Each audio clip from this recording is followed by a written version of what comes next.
Hello 297 NEET aspirants. आज हम try करेंगे एनिमल किंगडम के एक हाई वेटेज फाइलम सेलेंट्राटा के कुछ important statement based questions.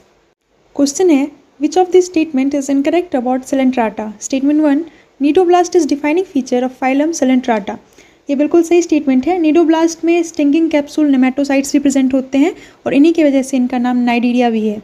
Statement 2, digestion is both extra and intracellular. ये भी बिल्कुल सही स्टेटमेंट है सेलेंट्राटा के बारे में। Statement 3, in metagenesis polyp produces medusa sexually and medusa processes polyp asexually. ये गलत है, यहाँ वैसा वर्षा होगा। पॉलिप से जो मेड्यूसा बनता है वो एसेक्सुअली और मेड्यूसा से पॉलिप सेक्सुअली बनता है। और एग्जाम्पल है Obelia. Statement 4, they are diploblastic and have radial symmetry. ये भी बिल्कुल सही स्टेटमेंट है। हमारा यहाँ तीसरा स्टेटमेंट गलत है, इसलिए होगा ऑप्शन नंबर 3। अब इस सिंपल से क्वेश्चन का आंसर बिना बुक देखे कमेंट करिए और ऐसे ही टॉपिक्स की क्वेश्चन प्रैक्टिस के लिए सब्सक्राइब नीट बायोलॉजी क्विजर।